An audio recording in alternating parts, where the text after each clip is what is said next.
Today's message continuing through in our series in Exodus, and today we're in Exodus chapter 3, and we're going to look at verses 8 to 10. If we just read from verse 1, that Moses was tending the flock of Jethro, his father-in-law, priest of Midian, and they led the flock to the far side of the desert and came to Horeb, the mountain of God. There the angel of the Lord appeared to him in flames of fire from within a bush. Moses saw that though the bush was on fire, it did not burn up.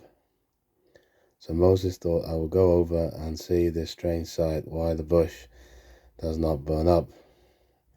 When the Lord saw that he had gone over to look, God called to him from the bush, Moses, Moses, and Moses said, Here I am. Do not come any closer, God said. Take off your sandals, for the place where you are standing is holy ground. Then he said, I am the God of your father, the God of Abraham, the God of Isaac, and the God of Jacob. At this, Moses hid his face because he was afraid to look at God. The Lord said, I have indeed seen the misery of my people in Egypt. I have heard them crying out because of their slave drivers, and I am concerned about their suffering. And here's our verses 8 to 10.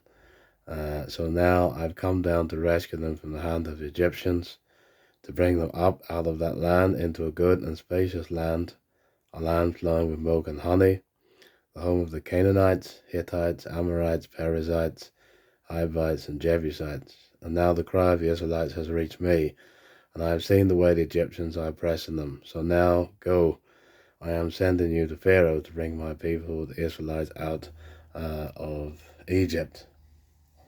Title of this message is When God Comes Down. God steps into our story. Here we see the story of Moses and the burning bush.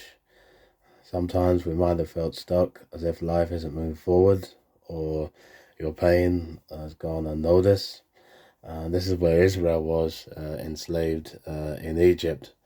Notice that God says, I've heard them crying out because of their slave drivers, and I am concerned about their suffering.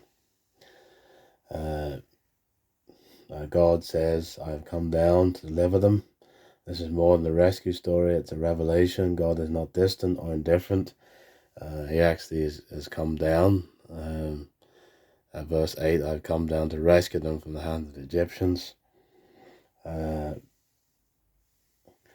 When we feel unseen, God reminds us the Lord is close to the brokenhearted and saves those who are crushed in spirit.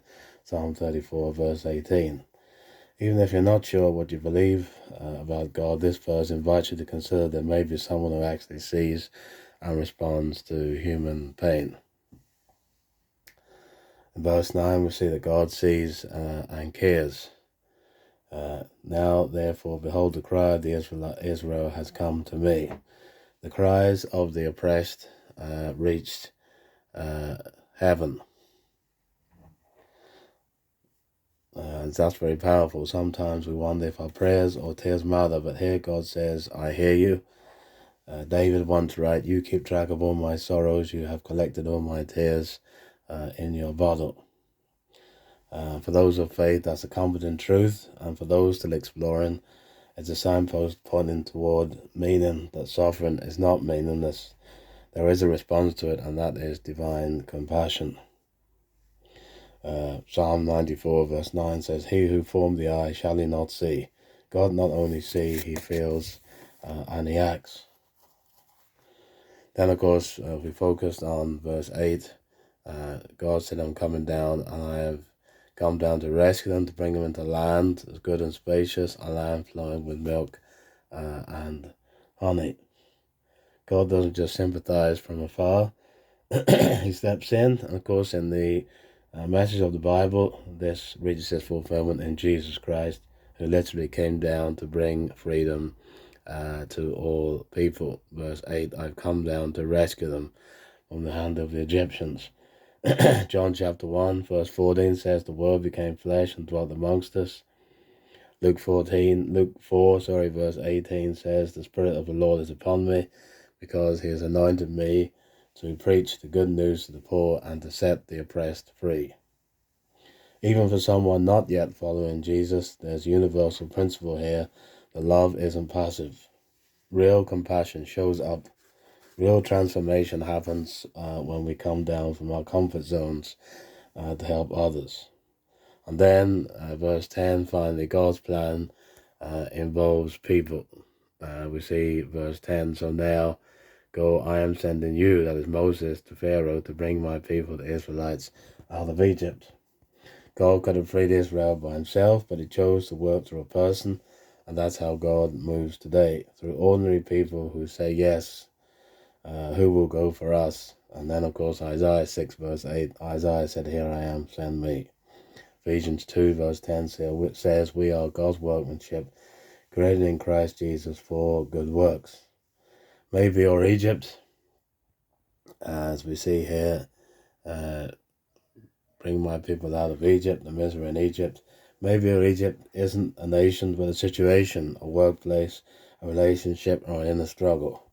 God might be saying to you, I see it, now go and be part of my answer.